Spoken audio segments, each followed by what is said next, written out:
lecturer. Shortly, I will present to you one who is known worldwide for her many contributions to the blind, poor, and the ostracized. After college, Helen wanted to learn more about the world and how she could help people. She fights to protect the equality of the working class and seeks to promote justice and peace. Her published works include a series of essays on socialism and women's rights. Her optimism and courage have made her a tireless advocate for these causes. Her devotion to these causes has formed her firm stance of opposition to our country's involvement in the war. Recently, Helen's dedication to the Socialist Party has been questioned by the press.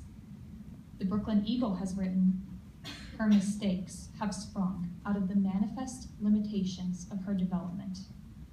Public prejudice over her disabilities has led to claims such as this. I challenge these speculations. They are the mistaken ones. Hear her defense. Weigh her arguments. Judge for yourself. People always love those who have overcome great obstacles. Can you think of anyone who has overcome greater obstacles? Ladies of the Women's Peace Party, workers of the Labor Forum, I, Anne Sullivan, am honored to welcome my friend, Helen Adams Keller.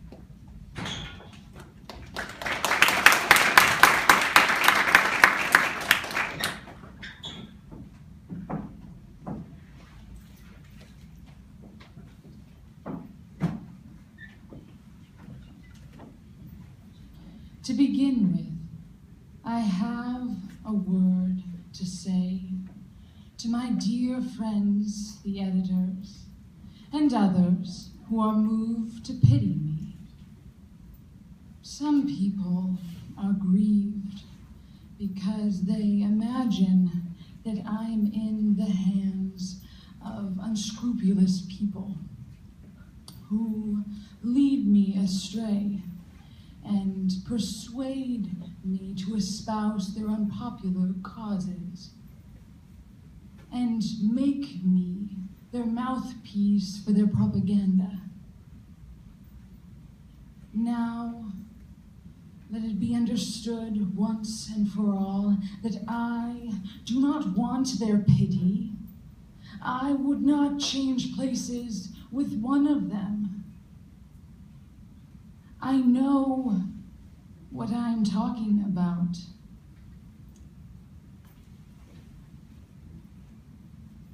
My information is as good and reliable as anybody else's. I have articles and magazines from England, France, Germany, and Austria that I can read myself. Not all the editors that I know can do the same. Quite a number of them are forced to take their French and German secondhand. But no, I will not disparage the editors. They are a misunderstood, overworked class. But let them remember that if I cannot see the fire at the end of their cigarettes, neither can they thread a needle in the dark. All I ask, gentlemen, is fair field and no favor. I am entering a battle against the preparation and against the economic system under which we live. It is to be a fight to the finish, and I expect no favors. The future of the world rests in the hands of America. The future of America rests on the backs of 80 million working men, women, and their children. We are facing a grave crisis in our national life. The few that profit off of the works of the masses want to organize them into an army that will then protect the interests of the capitalists. You are urged to add to the burdens you already bear the additional burden of an army and many more warships. It is in your power to refuse to carry the artillery and the dreadnoughts and to throw off some of the other burdens too, such as the limousines and the steam yachts and the country estates. You do not need to make a great noise about it. Indeed, with the silence and dignity of creators, you can stop war and the system of selfishness and exploitation that causes war. All that you need to do to start this stupendous revolution is to straighten up and fold your arms. Yet, everywhere, fear is advanced as argument for armament. It reminds me of a fable I once read.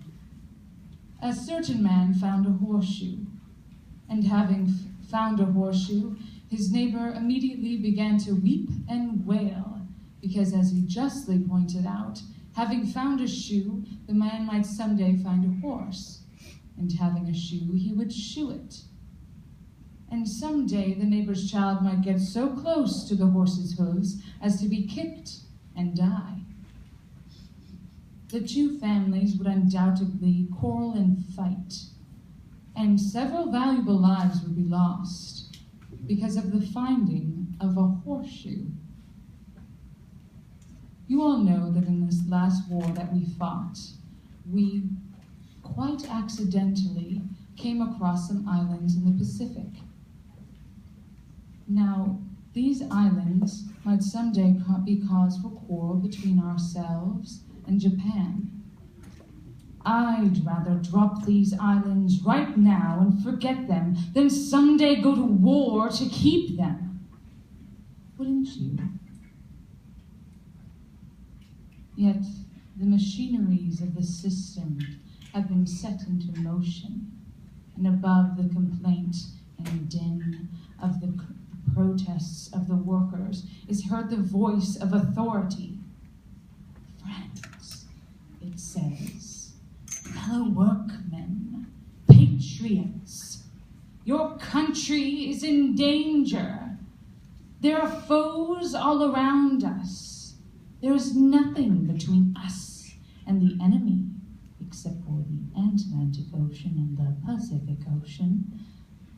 But consider the fate of Belgium.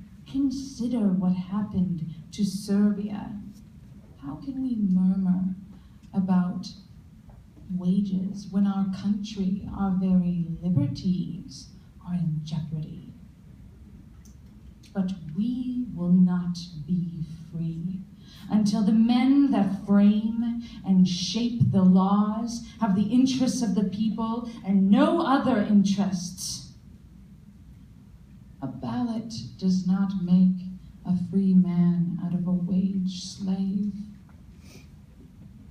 It is our duty to insist upon still greater measures. It is our business to make sure that no child is forced to work in establishments or mines or stores, and that no worker is unnecessarily exposed to disease or accident. It is our business to make them give us clean cities, free from smoke, dirt, and congestion. It is our business to make them pay you a living wage. It is our business to make sure that these preparations are carried over into the departments of the nation, so that someday everyone has a chance to be well-born, well-nourished, rightly educated, intelligent, and serviceable to the country at all times. Strike against all ordinances and laws and institutions that continue the slaughter of peace and the butcheries of war. Strike against war, because without you, no battles can be fought. Strike against the manufacturing of shrapnel and gas bombs and all other tools of murder. Strike against the preparations that lead to death and misery for millions of human beings. Be not dumb, obedient slaves in an army of destruction. Be heroes in an army of construction.